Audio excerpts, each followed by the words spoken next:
कोई कानूनी दांव पेच का सहारा लेकर लगातार फांसी के फंदे से बचते जा रहे हैं।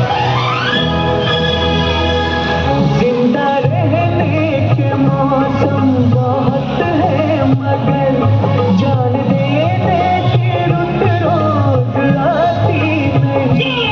साथ जमती गई फिर भी बढ़ते कदम को रुकने दिया। थक गए हमारे तो कुछ हमने न झुकने दिया। आज धरती बनी है दुल्हन साथियों, अब तुम्हारे हवाले वतन। पिंपरी चिंचवडमध्ये आणखी एक हुंडाबळी गेला। 1.5 वर्षाचं बाळ असलेल्या किरण या तरुणीला गर्भाशयी जीवन संपवलं। पुण्यातील आंबेगाव पठार भागातून आणखी एक अशी घटना समोर येत आहे। सासरच्या जाचाला कंटाळून 27 वर्षीय तरुणी हिने मध्यरात्री आत्महत्या केलेली आहे।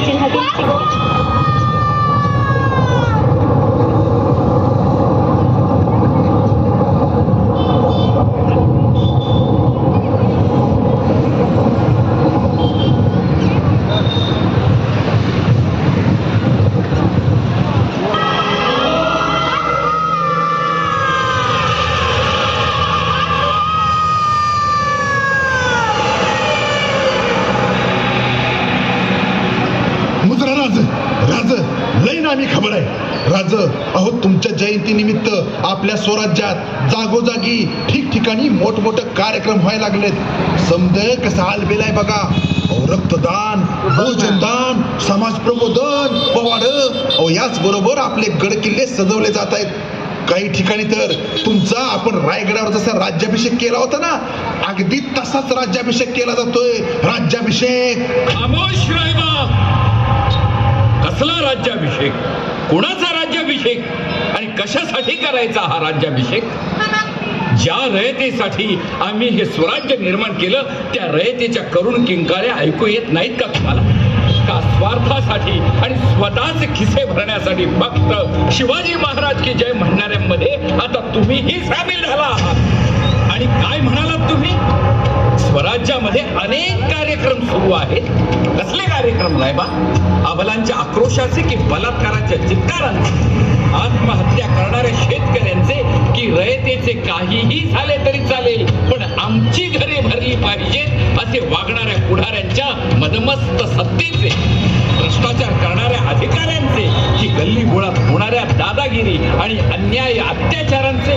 सांगा रायबा, सांगा कसले कार्यक्रम आणि काय म्हणालात तुम्ही?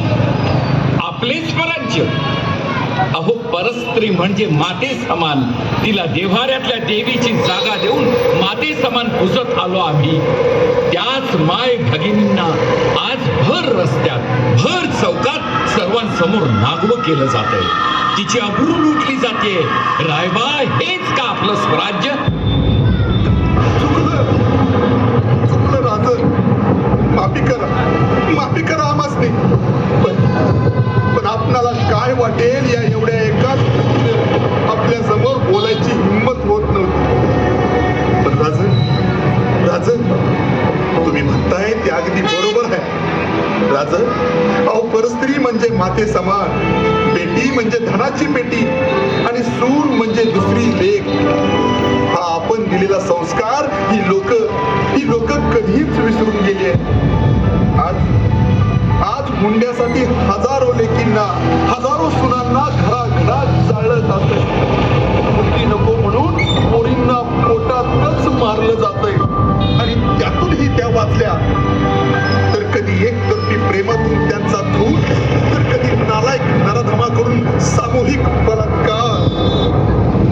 नाही रायबा, नाही, हे आपलं स्वराज्य नाही। आपली शिवशाही, रयतशाही संपून आपल्याच लोकात आलेली मुघलाई आहे। रायबा, आता आपल्याला गप्प बसून चालणार नाही। आठवा ती मुघलाई संपवण्यासाठी रायरेश्वराच्या मंदिरात घेतलेली स्वराज्याची शपथ। आठवा ते भगवे निशाण ज्या निशाणासाठी आपला मावळा प्राणपणानं लढला होता. रायबा आता वेळ आली आहे. दाखवून द्या या हरामखोरांना आपलं स्वराज्य काय होतं, कसं होतं आणि कसं असायला पाहिजे. हर हर महादेव.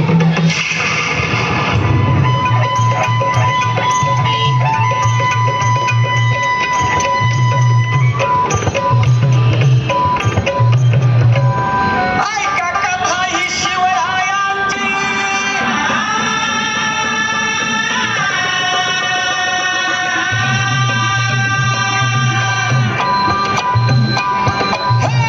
ऐका कथा ही शिवरायांची महावीराची पराक्रमाची महावीराची क्रांतीच्या एका सूर्याची रयतेसाठी शीतल चंद्राची महाराष्ट्राच्या छत्रपतींची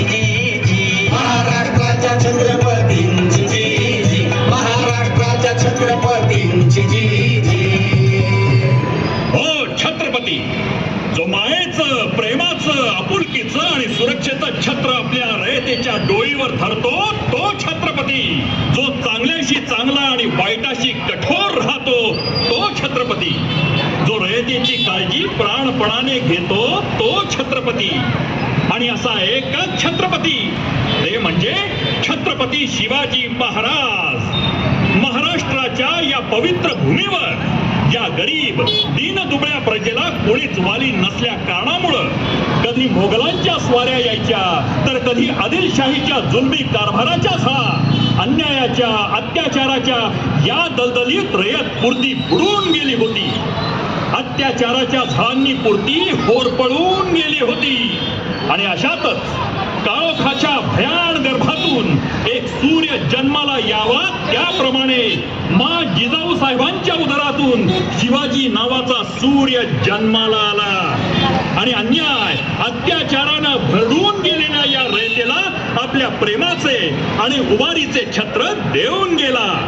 त्याच्या छत्र छायेखाली कुठेही अन्याय नव्हता, अत्याचार नव्हता, ना भ्रष्टाचार होता, ना स्वराज्यातील